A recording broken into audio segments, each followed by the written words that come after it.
राजस्थान विधानसभा चुनाव के घमासान की बात करेंगे क्योंकि अब काउंटिंग का इंतजार है। 25 नवंबर को मतदान हो चुका है। काउंटिंग के 3 दिन शेष रह गए हैं और 3 दिसंबर को मतगणना होनी है। प्रदेश भर में कड़ी सुरक्षा के पहरे में ईवीएम को रख दिया गया है। तो इस तरह सुरक्षा घेरे में है ईवीएम। स्ट्रांग रूम में ईवीएम सुरक्षित है। मतगणना के लिए कर्मचारियों का प्रशिक्षण भी आज है। राजनीतिक दलों के प्रतिनिधियों को भी प्रशिक्षण दिया जाएगा क्योंकि फर्स्ट इंडिया सबसे तेज और सबसे सटीक नतीजे दिखा रहा है। तो ये अहम जानकारी भी आप तक सबसे पहले पहुंचा रहा है। 3 दिसंबर को फर्स्ट इंडिया पर देखिएगा चुनाव का पूरा एनालिसिस। त्रिस्तरीय सुरक्षा घेरे में ईवीएम को रखा गया है। जैसे कि सहयोगी लगातार हमारे साथ बने हुए हैं प्रदेश के हर एक संभाग से हमें बता रहे हैं कि ईवीएम को कितनी सुरक्षा के साथ रखा गया है। त्रिस्तरीय सुरक्षा है, परिंदा भी पर नहीं मार सकता। मॉनिटरिंग लगातार हो रही है, पूरी जांच यहां पर की जा रही है, व्यवस्थाओं को संभाला जा रहा है और सबसे महत्वपूर्ण है कि मतगणना से पहले का प्रशिक्षण।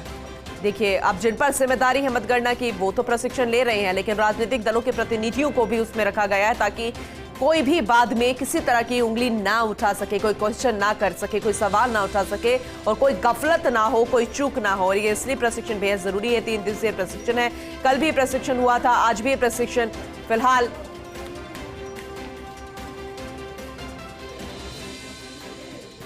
3 दिसंबर को मतगणना होगी। 25 नवंबर को जब मतदान हुआ था तब भी फर्स्ट इंडिया न्यूज ने सबसे पहले आपको हर एक अपडेट पहुंचाया था। लेकिन अब जब 3 दिसंबर करीब आ रहा है और 3 दिसंबर वो दिन जब मतगणना की जाएगी, काउंटिंग होगी और रिजल्ट सबके सामने होगा, उसे लेकर ये पहले प्रशिक्षण। चलिए जोधपुर का रुख कर लेते हैं। जोधपुर में किस तरीके की व्यवस्थाएं हैं प्रशिक्षण को लेकर? राजीव गौड़ सहयोगी हमारे साथ जुड़ चुके हैं, उनका रुख करेंगे। राजीव, वैसे तो आप हर दिन वो तस्वीरें दिखा रहे हैं जब से ईवीएम कैद है, या फिर ये कहें कि ईवीएम को सुरक्षित रखा गया है। कितनी सुरक्षा, कैसे मॉनिटरिंग हो रही है वो आपने बताया, लेकिन फिलहाल प्रशिक्षण को लेकर आज जरा जानकारी दीजिएगा क्योंकि कल का दिन भी बेहद अहम था, आज का दिन भी बेहद अहम है। आज किस तरीके की व्यवस्था है?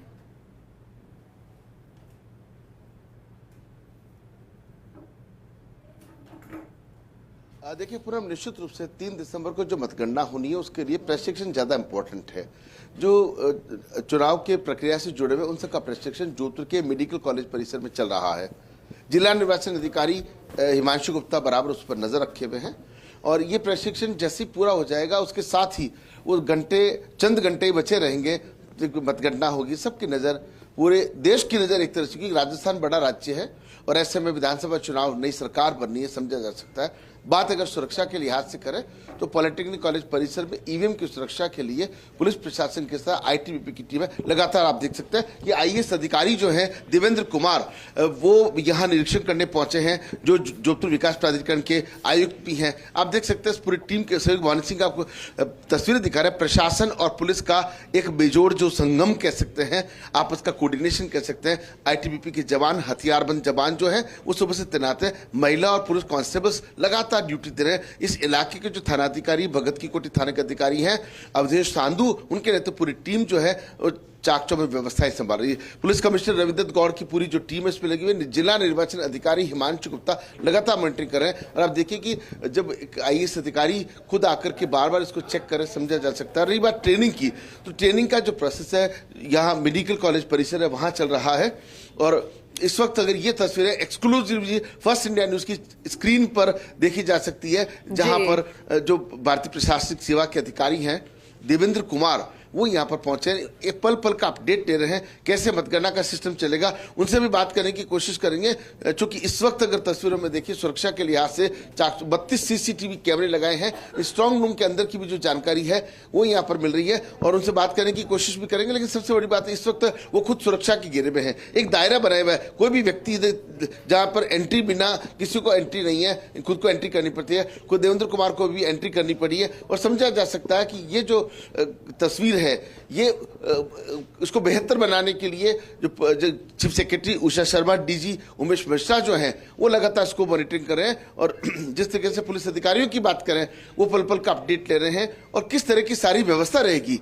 एक सिद्ध हाथों के अंदर जिस तरह से जब प्रशासन की जिम्मेदारी है, हिमांशु गुप्ता कलेक्टर जो है पल पल का अपडेट ले रहे हैं और ऐसे में समझा जा सकता है कि इन व्यवस्थाओं को सुचारू करने के साथ में जिस रूप में पुलिस प्रशासन ने जो कोशिश की है आपस के कोऑर्डिनेशन से मतगणना अच्छे तरीके से, उसको लेकर 400 में व्यवस्था है। जी पूनम। राजीव, कल का दिन भी था, आज का दिन भी है। आज तो हमने देख ही लिया साफ, आपने जो तस्वीरें दिखाए हैं वो वाकई में बेहद सुखद है। इससे सुनिश्चित हो जाता है कि कितनी सघन यहाँ पर मॉनिटरिंग चल रही है। लेकिन आज अगर प्रशिक्षण की बात करें, क्योंकि शाम तक सुबह 10 बजे से ये शुरू हो चुका है प्रशिक्षण, जो तस्वीरें भी हम देख रहे हैं, कैसी व्यवस्थाएं हैं? राजनीतिक दलों के प्रतिनिधि भी यहाँ पर पहुंचेंगे?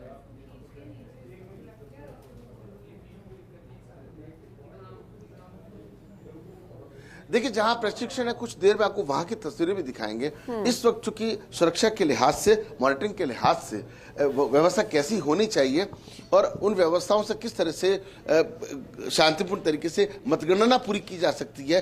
और देखिए, जहां ट्रेनिंग हो रही है वहां जनप्रतिनिधि जो है, जो चुनाव लड़ा है, और प्लस उनके जो कार्यकर्ताओं की जो टीम है, उनके अलावा जिनका नाम पहले से वहां दर्ज है, उनको वहां पर आमंत्रित किया गया है। मेडिकल कॉलेज परिसर में ये चल रहा है। और चूंकि देखिए, जिस तरह की तस्वीर इस वक्त हम दिखाने की कोशिश कर रहे हैं, उसमें पुलिस प्रशासन का आपस का जो कोऑर्डिनेशन है, कोऑर्डिनेशन की वो तस्वीर है। देवेंद्र कुमार से हम बात करने की कोशिश करेंगे। जेडीए के जो कमिश्नर हैं वो इस वक्त मॉनिटर करने के लिए पहुंचे हैं। तो कम से कम एक सुखद तस्वीर जो है वो कही जा सकती है। इस वक्त आप देखिए कि उनसे बात करने की कोशिश भी करें कि किस तरह की व्यवस्थाएं जो है वो लगातार यहाँ पर मॉनिटरिंग। सर, किस तरह की व्यवस्थाएं हैं, आप मॉनिटर करके आए, कैसे स्ट्रांग रूम है, क्या व्यवस्था अच्छी है? देखिए, ईसीआई के जो डायरेक्शंस हैं उसकी अक्षरता से पालना कराते हुए जो है जो डायरेक्शंस है उस प्रकार व्यवस्था की गई है स्ट्रांग रूम की भी। और अब जैसे ही जल्द मतगणना काउंटिंग होने जा रही है तो अब उसकी तैयारी प्रशासन कर रहा है। और उसमें जो ईसीआई के डायरेक्शंस हैं, अकॉर्डिंग टू डायरेक्शंस, उनके एज पर रूल्स जो है हम तैयारी कर रहे हैं। सर, आप कितने सेटिस्फाइड आप देख कर की व्यवस्थाएं कलेक्टर साहब भी बराबर मॉनिटरिंग कर रहे हैं? जी, हमने एकदम जो डायरेक्शंस थे एग्जैक्टली उसी के अकॉर्डिंग पूरी पालना करा रखी है। जो है पूरे सभी स्ट्रांग रूम्स जो हैं वो सीसीटीवी की निगरानी के अंतर्गत हैं। सीएपीएफ का जाब्ता भी डिप्लॉयड है। तो हम पूरी रूप से संतुष्ट हैं और हमने पूरी पालना जो ईसीआई ने डायरेक्शन दिए थे उसकी हम करवा रहे हैं। तो आप देख सकते हैं, ये सुखद तस्वीरें हैं। जो तमाम पुलिस और प्रशासन के अधिकारी हैं वो लगातार इसको लेकर मॉनिटरिंग कर रहे हैं, नियमों कायदों का ध्यान रख रहे हैं। खुद ने भी एंट्री की है। और जो इस इलाके के जो एसएचओ हैं उनसे भी बात कर लेते हैं, अवधेश सांधु से। अवधेश जी, कैसे व्यवस्थाएं हैं? व्यवस्थाएं पूर्णतया चाक चौबंद है और किसी को भी बिना पास अंदर नहीं आने दिया जा रहा है। सीसीटीवी लगे हुए हैं जिनको बाहर डिस्प्ले भी लगाया हुआ है। कोई भी एजेंट या कोई भी व्यक्ति आकर के उनको देख सकता है। तो आप देखिए कि सुखद बात यह भी है कि 32 सीसीटीवी कैमरे जहां पर लगाए, कोई भी जो जिसने चुनाव लड़ा है या उनका कार्यकर्ता आकर के देख सकता है कि अंदर चाक चौबंद व्यवस्था। ये पहली बार ऐसी व्यवस्था की गई है जिससे कि पता रहे कि किसी प्रकार की कोई गफलत है, गड़बड़ी है या गलतफहमी जो है वो नहीं किसी को हो और शांतिपूर्ण तरीके से निष्पक्ष रूप से मतगणना पूरी की जा सके। जी चलिए, ठीक है राजीव, बने रहेगा हमारे साथ। जयपुर का भी रुख कर लेते हैं। वैसे तो विनोद लगातार हमारे साथ बने हुए हैं, जानकारी दे रहे हैं, लेकिन अभी क्योंकि 10 बज चुके हैं, अभी से ही इस ट्रेनिंग की शुरुआत होनी थी। विनोद, अभी क्या अपडेट है? कुछ हलचल हुई या फिर थोड़ा सा वक्त लगेगा?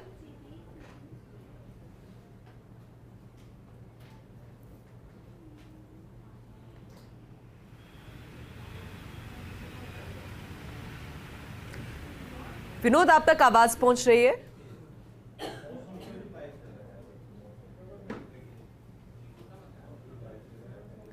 शायद आवाज उन तक पहुंच नहीं रही है। एक बार फिर से आवाज अपनी पहुंचाने की कोशिश करेंगे, यानी कि टेक्निकल अभी फॉल्ट आ चुका है।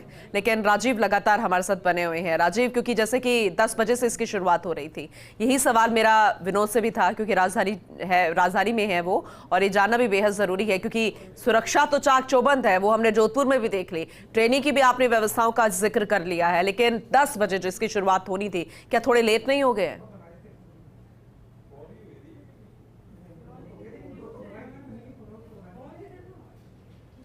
देखिए, नहीं, बिल्कुल भी सब काम नियत से चल रहा है। यहाँ 3 अलग अलग स्थान है इस वक्त जहाँ सहयोगी भवन सिंह तस्वीर दिखा रहे हैं। यहाँ पर 6 विधानसभाओं की जो ईवीएम मशीन रखी गई है और पास का महिला पॉलिटेक्निक कॉलेज है, वहाँ पर 4 जो विधानसभा क्षेत्र है वहाँ की ईवीएम रखी गई है। और तीसरा सेंटर है ट्रेनिंग का सेंटर, वो यहाँ से अलग जगह पर है, मेडिकल कॉलेज परिसर है, जहाँ पर ट्रेनिंग की प्रक्रिया शुरू हो चुकी है।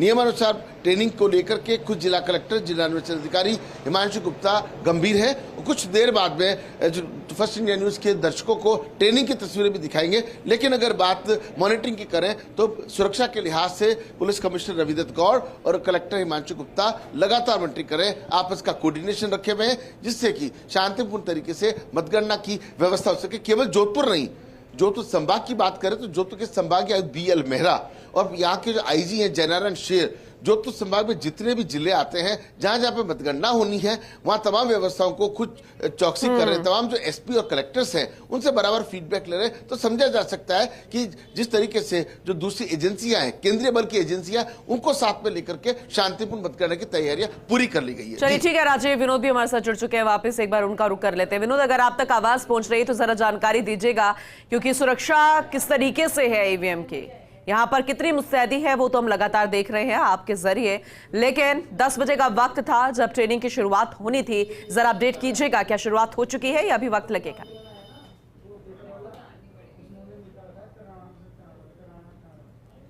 जी देखिए, इस समय तो हम EVM की सुरक्षा की बात कर रहे हैं और हम कॉमर्स कॉलेज में हैं, जहां 10 विधानसभाओं की EVM रखी गई हैं और सुबह 8 बजे 3 तारीख को यहाँ मतगणना शुरू होगी। यहीं से सटे हुए राजस्थान कॉलेज में 9 विधानसभा की EVM है। और आपने बात करी देखिए प्रशिक्षण की, वो 10 बजे शुरू हो चुका है। अभी प्रारंभिक तैयारियां हैं, कर्मचारी लगातार पहुंच रहे हैं। 3 जगह राजस्थान, देखिए जयपुर में 3 जगह होगी, बिरला ऑडिटोरियम, SCM, रीपा और इंदिरा गांधी पंचायती राज संस्थान, यानी 2000 से ज़्यादा कर्मचारियों को ट्रेनिंग दी जाएगी। उन्हें बताया जाएगा कि देखिए मतगणना के दौरान किस तरह की सावधानी बरत रही है, किन किन चीज़ों का उपयोग करना है, किन चीज़ों का उपयोग नहीं करना, शांति बनाए रखनी है और किस रूप में काम करना है, ताकि परिणाम जल्दी से जल्द आ सके और आदर्श आचार संहिता के भी जो मतगणना है वो संपन्न कराई जा सके। हम आपको कॉमर्स कॉलेज का नज़ारा भी दिखाएंगे। देखिए ये DFMD लगाया गया है, डीप डोर मेटल डिटेक्टर, इसमें से होकर ही अंदर प्रवेश दिया जा रहा है। और बड़ी बात यह देखिए, बाहरी व्यक्तियों को प्रवेश नहीं दिया गया है, किसी भी रूप में यहाँ उपस्थित होने की अनिवार्यता, उनकी बाध्यता को रोका गया है। बताया गया है कि आप अंदर नहीं जा सकते, केवल और केवल पुलिसकर्मी या वो सफाई कर्मचारी जो रोज यहाँ सफाई कर रहे हैं, उनके अलावा किसी को प्रवेश नहीं दिया गया है। दिन में 2 बार जिला कलेक्टर की अध्यक्षता में बैठक हो रही है पुलिस अधिकारियों के साथ, और इस बात की तस्दीक की जा रही है कि यहाँ पर जो व्यवस्था है, त्रिस्तरीय सुरक्षा व्यवस्था है, वो चाक चौबंद है। और आप देख सकते हैं ITBP के जवान 24 घंटे यहाँ तैनात हैं और 3 तारीख की सुबह 8 बजे तक यही सुरक्षा रहेगी। उसके बाद जब तक परिणाम नहीं आ जाते किसी को भीतर प्रवेश नहीं दिया जाएगा। 3 तारीख को भी वही लोग अंदर आएंगे जिनके पास पास हैं, जिन्हें इजाज़त दी गई है। और कैमरामैन विनोद पुरी से मैं कहूँगा कि देखिए लाउड स्पीकर भी बड़ी संख्या में यहाँ रखे गए हैं, जो अगले 1 से 2 घंटे में यहाँ लग जाएंगे। चप्पे चप्पे पर लाउड स्पीकर है ताकि यहाँ की आवाज़ बाहर जा सके। जो बाहर के लोग हैं उन्हें प्रवेश नहीं होगा, केवल यहाँ से जो हर 1 घंटे की काउंटिंग का परिणाम है वो बताया जाएगा और अन्य चीज़ें भी बताई जाएगी। बाकी जो कर्मचारी 10 स्ट्रांग रूम में लगे हैं उन्हें भी लाउड स्पीकर के माध्यम से पता चल पाएगा, क्योंकि देखिए जब 3 तारीख को प्रवेश मिलेगा सबको, मतगणना शुरू होने से पहले प्रवेश के दौरान ये देखा जाएगा किसी के पास कोई इलेक्ट्रॉनिक डिवाइस तो नहीं है, मोबाइल तो नहीं है। तमाम वो सारी बाध्यताएं लगेंगी जिनसे सोशल मीडिया पे कोई पोस्ट डाली जाती है।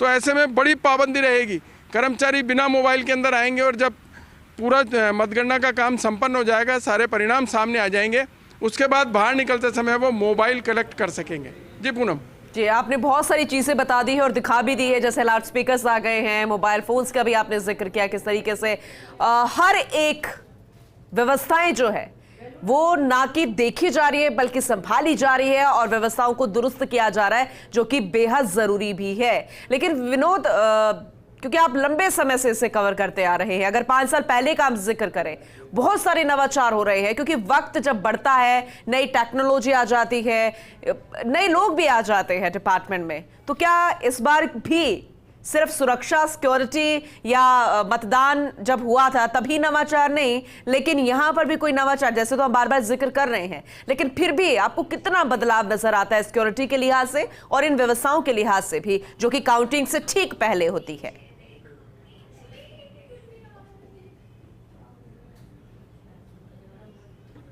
इस बार यहाँ 30 सुरक्षा व्यवस्था है, ITBP के जवान हैं, RAC के जवान हैं, राजस्थान पुलिस है, इसके अलावा देखिए होमगार्ड लगाई गई है यूपी की, और ऑब्जर्वर लगाए गए हैं, सारे यूपी के हैं, सारे बाहर के हैं, जो पहली बार ऐसा हुआ है कि सारे ऑब्जर्वर बाहर के हैं। तो सुरक्षा व्यवस्था और अन्य व्यवस्थाओं को चाक चौबंद करने के लिए ही ये नवाचार किए गए हैं और तकनीक में सुधार किया गया है।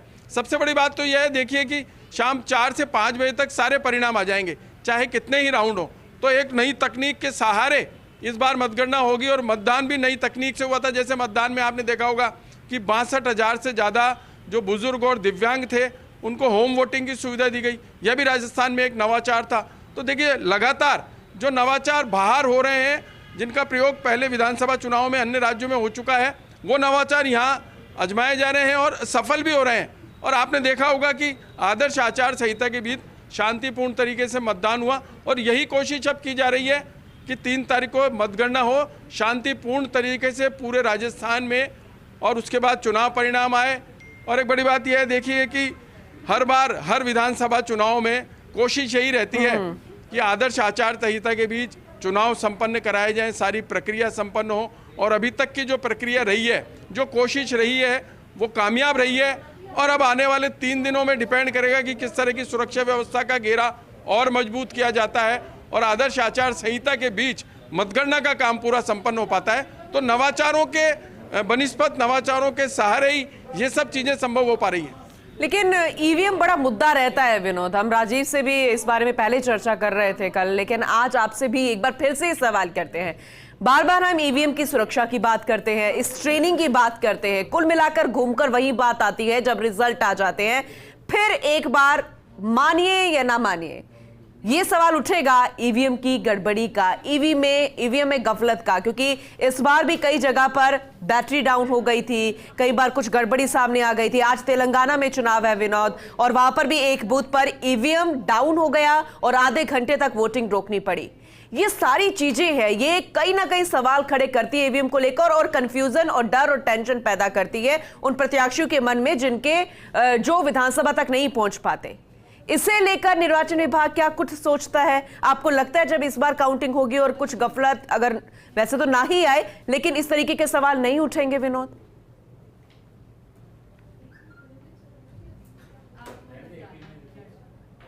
चीज को लेकर के सारे पुख्ता इंतजाम किए जा रहे हैं। मतदान के दौरान या मतदान से पहले 3 प्रशिक्षण हुए, तीनों में ये देखिए इलेक्ट्रॉनिक डिवाइस है, ईवीएम और वीवीपैट इलेक्ट्रॉनिक डिवाइस है, जिसमें आपको तस्दीक करनी होती है कि 7 सेकंड में आपने वोट ईवीएम का बटन दबाया और आपकी पर्ची निकल गई। इसमें जाहिर सी बात है, देखिए बैटरी का खेल था, बैटरी डाउन थी तो कई जगह परेशानी आई, लेकिन इस बात की अब तस्दीक की जा रही है कि अब कोई गड़बड़ी नहीं होनी चाहिए। जिन ईवीएम में प्रत्याशियों का भविष्य बंद है, वो सब ईवीएम काम कर रही थी। अब खुलने के बाद अगर किसी की शिकायत रहती है तो उसे भी दूर किया जाएगा। लेकिन जाहिर सी बात है, देखिए 2 प्रतिद्वंदी होते हैं, एक जीतता है एक हारता है, लेकिन हारने वाले का हमेशा आरोप प्रत्यारोप यही रहता है कि तकनीकी कारणों से कुछ ना कुछ हुआ होगा, नहीं तो मेरे को 500-700 या 5,000 वोट अधिक मिल सकते थे, वहां ईवीएम में गड़बड़ी हुई होगी, वो क्षेत्र मेरा था, मैं वहां से ज्यादा वोट ले सकता था, लेकिन ईवीएम की गड़बड़ी से सब कुछ खेल हो गया। तो ये शिकायतें और शिकवा तो देखिए हर आदमी के मन में रहते हैं, पार्टी प्रत्याशियों के मन में रहते हैं, निर्दलीय तक के मन में रहते हैं कि मेरे को ज्यादा समर्थन मिलता, ज्यादा वोट मिलते। ये सब तकनीकी कारणों से होता है, लेकिन अब तक की जो व्यवस्था सामने आई उससे लगता है कि अब कोई गड़बड़ी नहीं होगी। हालांकि तकनीकी कारणों से अगर ईवीएम अंदर रखी हुई है इतने दिनों से और उसकी बैटरी डाउन हो जाएगी और अगर बटन दबाते हैं और पूरा रिजल्ट उसमें से नहीं निकल पाता है तो फिर बैटरी लगानी पड़ेगी। उस समय ही देखा जाएगा कि आखिर क्या कुछ कारण रहे और कितनी संभावनाएं रहती हैं ईवीएम खराबी की। लेकिन बहरहाल माना यह जा रहा है कि जिस तरीके से अब तक आदर्श आचार संहिता के बीच सारी प्रक्रिया संपन्न हुई है, तो मतगणना के दौरान भी ईवीएम में गड़बड़ी की कोई शिकायत नहीं मिलनी चाहिए। बिल्कुल बिल्कुल, आपने सही कहा विनोद। और ठीक है, एक बार जोधपुर का रुख कर लेते हैं विनोद। एक बड़ी खबर मिल रही है, एक बड़ा अपडेट मिल रहा है। राजीव, ये जानकारी मिल रही है कि एक ईवीएम मशीन गायब हो गई, कितनी सच्चाई है इसमें? बड़ी खबर है ये।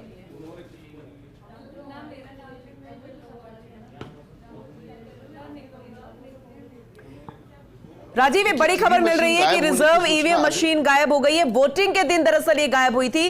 पॉलिटेक्निक कॉलेज का शिक्षक भी सस्पेंड हुआ है। उदय मंदिर थाने में एफआईआर तक दर्ज करवाई गई। सरकारी गाड़ी से गायब हुई। शहर विधानसभा का ये मामला बताया जा रहा है। राजीव, अगर आपके पास इस बारे में जानकारी, अगर अपडेट है तो जरा बताइएगा, ये कैसे संभव हुआ? लेकिन प्रारंभिक तौर पर कोई मामला है कि उधमसिंह थाने के अंदर कोई रिपोर्ट दर्ज हुई है? जी जी, ऐसा जानकारी में आया है। बाकी इस मामले में वहाँ के एसएचओ ही ज़्यादा जानकारी दे सकते हैं। देखिए, एक ईवीएम मशीन गायब हुई है और उसके अंदर उदय मंदिर पुलिस थाने में मुकदमा दर्ज हुआ है। मुकदमा दर्ज होने के साथ में बड़ी बात यह है कि पॉलिटेक्निक कॉलेज के एक कर्मचारी को सस्पेंड कर दिया गया है और इस पूरे मामले को लेकर के जिला निर्वाचन अधिकारी हैं वो जहां मॉनिटरिंग कर रहे हैं, वहीं जो मुकदमा दर्ज हुआ है उस पर त्वरित कार्रवाई के लिए पुलिस कमिश्नर रविदत्त गौड़ है वो मॉनिटरिंग कर रहे हैं। जी, लेकिन राजीव, इसीलिए मेरा ये सवाल बेहद जरूरी था, लेकिन अब इस तरीके की खबर आना, वो भी जोधपुर जैसी जगह से, वो अपने आप में कई सवाल खड़े करता है। लेकिन ईवीएम गायब होना, सस्पेंड हो जाना, क्या यहीं तक ही मामला है? इसके बाद किस तरीके का एक्शन होगा? और सुरक्षा तो और ज्यादा कड़ी हो जानी चाहिए। ये खबर तो अब निकल कर आ रही है क्योंकि मतदान के वक्त ये ईवीएम गायब हुई थी।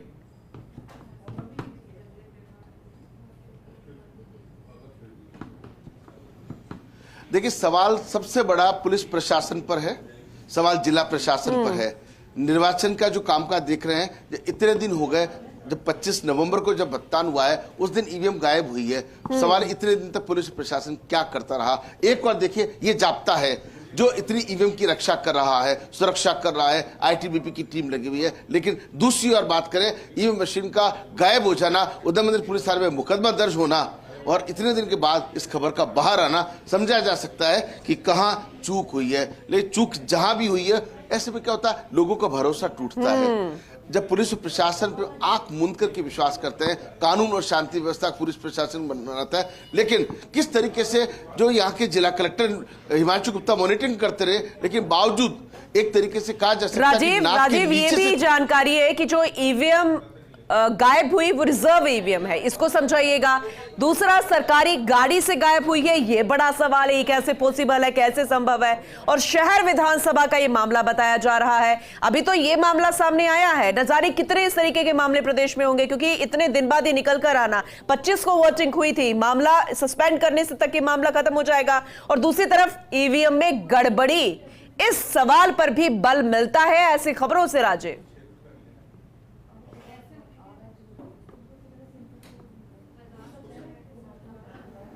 देखिए, जो ईवीएम चोरी हुई है वो रिजर्व ईवीएम थी और गाड़ी से, पुलिस की गाड़ी से चोरी हुई है। यानी कि केवल एक अकेला व्यक्ति जिसको सस्पेंड किया वो नहीं, पूरा हो सकता है एक पूरा लेकुना रहा हो, तो कम से कम इस पूरे मामले में जांच के बाद हो सकता है कई लोगों पर गाज गिरे। लेकिन निश्चित रूप से बड़ा सवाल है, जोधपुर शहर विधानसभा क्षेत्र से ये ईवीएम संबंध रखती थी जो रिजर्व के तौर पे थी। लेकिन पुलिस की गाड़ी में से अगर इस तरह से ईवीएम गायब हुई है तो ड्राइवर भी रहा होगा, गनमैन भी रहा होगा, पुलिस के सिपाही या कोई अधिकारी भी रहे होंगे। उसके अलावा अगर बात करें, जो निर्वाचन विभाग की ओर से जो अधिकारी साथ में तैनात किए गए थे वो भी रहे होंगे। तो बड़ा सवाल है, और बड़ा सवाल होने के साथ में सबसे बड़ी बात तो विश्वास की। जनता जब विश्वास करती है और ऐसे में अगर ईवीएम ही चोरी हो जाए तो समझिए कि लोकतंत्र का सबसे बड़ा महापर्व जब होता है, उसमें इस तरह के जब लेकुने आते हैं तो जनता को भी सोचने पर मजबूर होता है। लेकिन उदय मंदिर पुलिस की टीम जांच कर रही है, पल पल का जो अपडेट मिलेगा उसके साथ पता लगेगा कि आखिर गलती किसकी थी, आखिर कौन कौन इसके अंदर शामिल हैं, उस रिपोर्ट के आधार पर किस किस पर गाज गिरती है, ये देखने वाली बात होगी। बिल्कुल सही कहा आपने, और आगे भी आपसे अपडेट लेंगे। फिलहाल बहुत शुक्रिया राजीव इस जानकारी के लिए। विनोद, आपका भी बहुत शुक्रिया इस जानकारी के लिए। भंवर, जरा जानकारी दीजिएगा, क्योंकि सिक्योरिटी को लेकर, ईवीएम की सिक्योरिटी को लेकर तो हम लगातार तस्वीरें दिखा रहे हैं, जानकारी दे रहे हैं, लेकिन प्रशिक्षण को लेकर किस तरीके की व्यवस्थाएं हैं? कल का दिन बेहद खास था, आज का दिन भी बेहद खास है। 10 बजे से इसकी शुरुआत होनी थी, अभी क्या अपडेट है?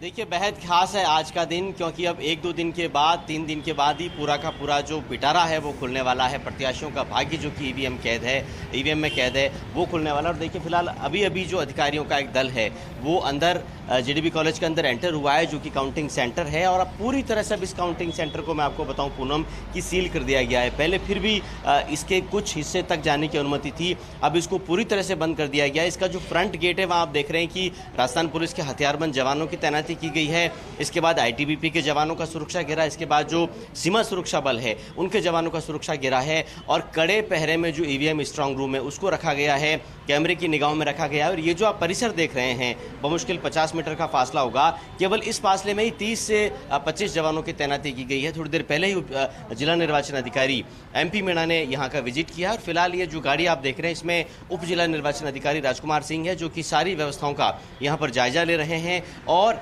3 दिसंबर को जब मतगणना का काम शुरू होगा तो किस तरह से उस काम को सुचारू बनाए रखना है, बिना किसी व्यवधान के एररलेस किस तरह से उस पूरे काम को संपन्न कराया जा सकता है, इसकी पूरी तैयारियां हो चुकी है। भारत निर्वाचन आयोग ने कल ही वीडियो कॉन्फ्रेंसिंग के माध्यम से राज्य निर्वाचन आयोग के साथ बातचीत करके और मतगणना को लेकर जो भी प्रोसेस होना है और खासकर जो पैरामीटर्स होते हैं भारत निर्वाचन आयोग के, उनके बारे में बता दिया गया है। प्रेक्षक कक्ष की बात हो, सीलिंग रूम की बात हो, मीडिया रूम की बात हो, डाक मतपत्रों की गिनती करने में जिस तरह के संशय मतगणना कार्मिकों के थे उनका भी विस्तार से समाधान किया गया। ठीक 8 बजे काउंटिंग शुरू हो जाएगी 3 दिसंबर को। 8:30 बजे तक पहले जो डाक मतपत्र हैं वो गिने जाएंगे और 8:30 बजने के बाद ईवीएम से गिनती शुरू हो जाएगी। राउंडवार जो है वो परिणाम आने शुरू होंगे और ऐसा माना जा रहा है कि 6वां, 7वां, 8वां राउंड तक जब काउंटिंग पहुंचेगी, यानी काउंटिंग जब 1.5 घंटे का सफर तय कर लेगी, तब करीब करीब एक मोटी तस्वीर निकल करके आ जाएगी कि राजस्थान की जनता इस बार कौन से दल की सरकार बनाती है। एक बार फिर से यहाँ पर राज बदलता है या फिर रिवाज बदलता है और राज रिपीट होता है।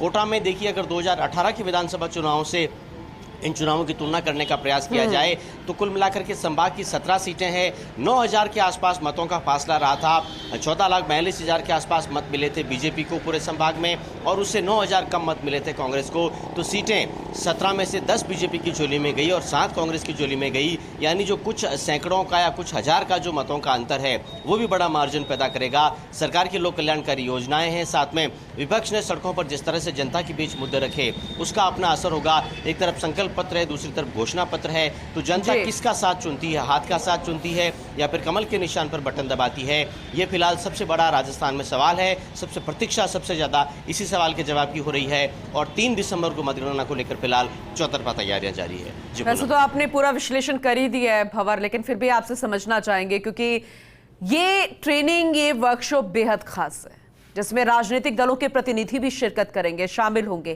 ताकि फिर जब काउंटिंग हो जाए, रिजल्ट सामने आ जाए और जो प्रत्याशी विधानसभा तक ना पहुंच पाए फिर उनकी पार्टी इस तरीके के आरोप ना लगाए कि ईवीएम में गड़बड़ी है, जो कि हमेशा होता आया है जब से इसकी शुरुआत हुई है। तो फिर आज किस तरीके की व्यवस्थाएं उन्हें लेकर भी है ताकि जिनके ऊपर जिम्मेदारी है काउंटिंग वाले दिन उनको भी सही प्रशिक्षण दे दिया जाए और जो राजनीतिक दल लाएंगे उनको भी पूरा समझा दिया जाए लेखा जोखा।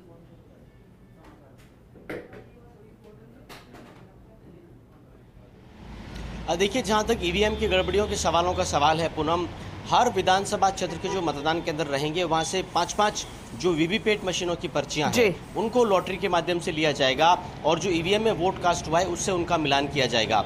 देखिए, ईवीएम में गड़बड़ी को लेकर सवाल तब से उठते रहे हैं पूनम जब से ईवीएम इजाद हुई है और मोटे तौर पर अपोजिशन की तरफ से इस तरह के सवाल ज़्यादा उठते हैं। हालांकि राजस्थान में बीजेपी अपोजिशन में है, लेकिन भारत सरकार में जो है कांग्रेस अपोजिशन में है। पिछली बार 2018 के विधानसभा चुनाव में यहीं इसी जेडीबी कॉलेज में, क्योंकि यही आमतौर पर कोटा में काउंटिंग सेंटर रहता है पिछले कई चुनावों में, चाहे लोकसभा के हों या राज्यसभा के हों, माफ कीजिएगा विधानसभा के हों, तो यहाँ हमने देखा कि 2018 के चुनावों में जब ईवीएम को स्ट्रांग रूम में रखा गया उसके बाद कांग्रेस के नेताओं की तरफ से अपने व्यक्तिगत लठेत यहाँ पे तैनात किए गए जिनके हाथ में बड़े बड़े लठ थे और ये कहा गया कांग्रेस की तरफ से, जो कि 2018 में बीजेपी सत्ता में थी राजस्थान में, ईवीएम में गड़बड़ी हो सकती है, किसी प्रकार से जाकर के छेड़छाड़ की जा सकती है, तो किसी भी अनाधिकृत व्यक्ति को प्रवेश नहीं दिया जाएगा। ये प्रशासन की तरफ से, निर्वाचन विंग की तरफ से हर तरह से एश्योर किए जाने के बावजूद भी कांग्रेस ने व्यक्तिगत तैयारियां की थी। इस बार हमने ऐसा कोई ट्रेंड देखा नहीं है। जेडीबी कॉलेज में किसी प्रकार की कोई लठेतों की तैनाती पार्टी अपने स्तर पर करती हो या अपने कार्यकर्ताओं को वहां पर तैनात करती हो, ऐसा नजर नहीं आया है। तो मुझे ऐसा लगता है कि ईवीएम पर सवाल अब धीरे धीरे जो है वो नेपथ्य में जाते जा रहे हैं। अब इतने जोर से उन सवालों को उठाया नहीं जाता है और ईवीएम एक ऐसी सच्चाई बन चुकी है, सिस्टम का ऐसा हिस्सा बन चुकी है जो निर्वाचन प्रक्रिया का, मतदान प्रक्रिया का एक अभिन्न अंग बन चुकी है और सभी राजनीतिक दलों ने बाई एंड लार्ज ये एक्सेप्ट कर लिया है कि 1.25 अरब की 1.5 अरब की आबादी में बिना ईवीएम के मतदान होना संभव नहीं है। और ईवीएम पर जो सवाल खड़े होते हैं वो केवल एक तरह से कहने के लिए, आरोप लगाने के लिए आरोप लगाए जाते हैं, लेकिन ईवीएम से ही मतदान होगा ये सबको पता है। लेकिन शंकाओं का समाधान करने के लिए जो वीवीपैट पर्चियां हैं उनका मिलान किया जाएगा। आज ट्रेनिंग का एक और सेशन चलने वाला है जिसमें जिला निर्वाचन विंग के जितने मतगणना कार्मिक है उन सबको वहां पर तैनात किया गया है। कुल मिलाकर के मैं आपको बताऊं कि कोटा जिले में पूनम विधानसभा की 6 सीटें हैं और करीब करीब 1455 मतदान केंद्रों का गठन किया गया है। तो सभी ईवीएम फिलहाल स्ट्रांग रूम में है, सुरक्षा घेरे में है, कड़े सुरक्षा घेरे में है और 3 दिसंबर का फिलहाल सभी को इंतजार है, जब सवेरे 8 बजे बाद यहाँ पर कोई नहीं रहेगा। ये पूरा जो इलाका है, सामने की जो सड़क है, वो पूरी तरह से no flying zone, no vehicle zone में तब्दील रहेगी और 8, 9, 10 बजते बजते राजस्थान की चुनावी तस्वीर राजस्थान की जनता और मतदाता के सामने साफ होनी शुरू हो जाएगी। जी बिल्कुल सही कहा आपने भंवर, बहुत शुक्रिया विस्तार से जानकारी देने के लिए। आगे भी आपका रुख करेंगे क्योंकि बेहद जरूरी है ये सुरक्षा का, जिन पर जिम्मा है, जिम्मेदारी है, उनकी पूरी रिपोर्ट दर्शकों तक भी पहुंचा रहा है क्योंकि दर्शकों के जहन में भी ये मन में भी कई सवाल कई तरह के खड़े होते हैं। फिलहाल ये तस्वीरें हमने आपको कोटा की दिखाई, हमारे सहयोगी भंवर स्टार ने आपको बकायदा पूरा विश्लेषण किया, पूरी जानकारी दी। जोधपुर की तस्वीरें हमने आपको दिखाई, राजधानी जयपुर की तस्वीरें दिखाई। पल पल का अपडेट आप तक पहुंचाते रहेंगे और 3 दिसंबर फर्स्ट इंडिया पूरा एनालिसिस करेगा, हर एक अपडेट सबसे पहले पहुंचाएगा जब काउंटिंग शुरू होगी। पूरा दिन देखते रहिए 3 दिसंबर को फर्स्ट इंडिया न्यूज।